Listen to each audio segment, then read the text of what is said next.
সোজা কথা, সংক্ষিপ্ত কথা, চূড়ান্ত কথা, শেষ কথা, মিজান আবার আসবে, বিজয়ীর বেশে আসবে। এই দেশের তাওহীদি জনতা এমন ইতিহাস সৃষ্টি করে তাকে আলিঙ্গন করবে ইনশাআল্লাহ। সেই সমাবেশই দূরে নয়। আল্লামা লুৎফুর রহমান রাহিমাহুল্লাহ চলে গিয়েছেন আমাদেরকে ছেড়ে। তিনি বলতেন, ইনশাআল্লাহ মিজান আবার আসবে। হুজুর, আমি তো আসলাম, আপনি তো আমাদেরকে ছেড়ে চলে গেলেন। আল্লাহু আকবার, আল্লাহু আকবার, আল্লাহু আকবার। গলায় কোনো সুর ছিল না, সুর দিয়ে কথা বলতেন না, কিন্তু এত চমৎকার শব্দের বুনন, এত চমৎকার প্রেজেন্টেশন, এত চমৎকার ভাবে ঐতিহাসিক বর্ণনাগুলো তিনি উপস্থাপন করতেন। মন্ত্রমুগ্ধ হয়ে আমরা আল্লামা লুৎফুর রহমানের কথা শুনেছি। আমরা হযরতুল আল্লাম লুৎফুর রহমান রাহিমাহুল্লাহর জন্য এই বিশাল ময়দান থেকে দোয়া করছি, আল্লাহ তাআলা তুমি তোমার এই খাদেমকে জান্নাতের মেহমান হিসেবে কবুল করে নাও। He was a strong mouthpiece of Islamic revivalism. Islamic জাগরণের স্ট্রং মাউথপিস ছিলেন আল্লামা সাঈদী রাহিমাহুল্লাহ। অনেক দোয়া পেয়েছেন। আমরা পড়েছি, এমন জীবন তুমি করিবে গঠন, মরণে হাসিবে তুমি, কাঁদিবে ভুবন। গোটা বিশ্বকে তিনি কাঁদিয়েছেন। আল্লামা যখন ইন্তেকাল করলেন, আমি তখন মালয়েশিয়া থেকে যুক্তরাষ্ট্রে একটা কনফারেন্সে যোগ দিতে যাচ্ছি, কাতার এয়ারলাইন্সে। মালয়েশিয়া থেকে দোহাতে নামলাম। দোহায় যখন আমার ট্রানজিট, তখন শুনতে পেলাম যে আল্লামা বিদায় নিয়েছেন। সোশ্যাল মিডিয়ায় শুনে বিশ্বাস করতে পারলাম না। মুহূর্তের মধ্যেই মাসুদ সাইদি ভাইকে মেসেজ করলাম, উনি কোনো উত্তর দিতে পারলেন না। মাসুদ ভাইয়ের সাথে যখন কোলাকুলি করি, আমাদের শামীম ভাইয়ের সাথে যখন কোলাকুলি করি, মনে হচ্ছে আল্লামা সাইদির ঘ্রাণ পাই।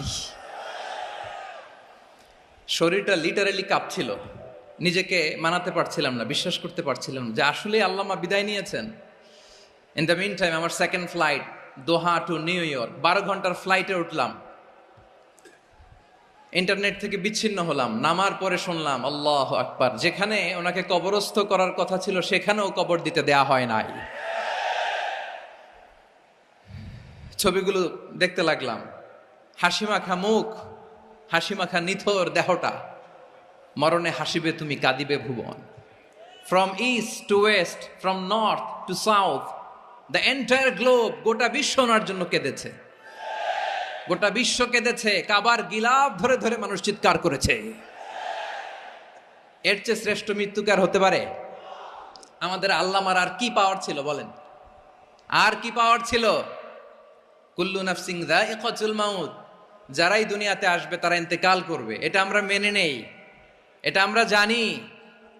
কিন্তু অবাক করা বিষয় হচ্ছে, আমরা আজও জানি না আমাদের আল্লামার মৃত্যু কি স্বাভাবিক হয়েছে নাকি এটা পরিকল্পিত মেডিকেল কিলিং ছিল। এটা যে পরিকল্পিত মেডিকেল কিলিং ছিল, এটা ধারণা করার পেছনে অনেক কারণ আছে।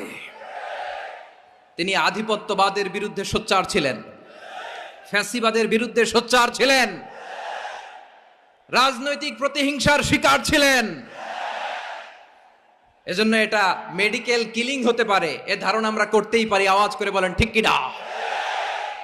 যেই সময়টা আমরা কাটাচ্ছি, এত সুন্দর সময় বাংলাদেশ আর পাবে না। আমাদের জন্মের পর থেকে এরকম চমৎকার সময় আমরা পাই নাই। এটাই আসল সময়। আমরা ইন্টারিম গভর্নমেন্টের কাছে দাবি জানাই, উচ্চতর তদন্ত কমিটি করে এটা কি হত্যাকাণ্ড ছিল নাকি স্বাভাবিক মৃত্যু ছিল, এই রিপোর্ট গণমানুষের কাছে প্রচার করে জানাতে হবে। এই দাবির সাথে কি সবাই আপনারা একমত? কারা কারা একমত হাত তুলে দেখান।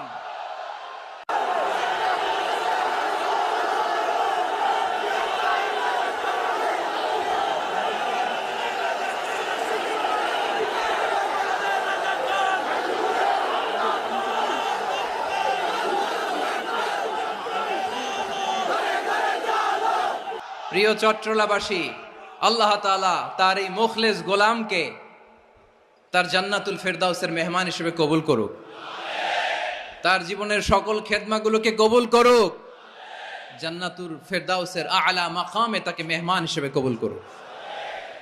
হযরতুল আল্লাম শহীদ মরহুম আল্লামা দেলওয়ার হোসেন সাঈদী রাহিমাহুল্লাহ, ওনার স্মৃতি বিজড়িত আজকের এই ঐতিহাসিক প্যারেড ময়দানের তাফসিরুল কোরআনের প্রোগ্রামে সব আছে, স্টেজ আছে, শ্রোতা আছে, প্যান্ডেল আছে, মিডিয়া কাভারেজ আছে, কিন্তু আমাদের কলিজার টুকরাটা আমাদের মাঝে নাই। আজকের এই প্রোগ্রামে আলোচক হয়ে এই চেয়ারে আমি না বসে ওই শ্রোতাদের কাতারে বসে যদি আমাদের আল্লামার নুরানি চেহারার দিকে তাকিয়ে ওয়াজ শুনতে পারতাম, আমাদের হৃদয়টা ঠান্ডা হয়ে যেত, আমাদের তৃষ্ণার্ত হৃদয় শান্ত হতো। সব আজকে আছে, কি যেন নাই, ঠিক কিনা বলেন? আল্লাহ তাআলা প্রতি 100 বছরে একজন মুজাদ্দিদ পাঠায়, প্রতি 100 বছরে একজন মুজাদ্দিদ, যিনি সমাজকে সংস্কার করেন। আল্লামা দেলোয়ার হোসেন সাঈদী রহিমাহুল্লাহ ছিলেন তেমন একজন মুজাদ্দিদ। চিৎকার করে বলেন ঠিক কিনা? উনি শিরক বিদআতের আস্তানাকে তছনছ করে দিয়েছেন, তাওহীদের বাণীকে সমুন্নত করেছেন, গণমানুষের কাছে তাফসিরুল কোরআনকে জনপ্রিয় করেছেন। আজীবন আজীবন তিনি ইসলামকে বিজয়ী শক্তি হিসেবে দেখার স্বপ্ন দেখতেন।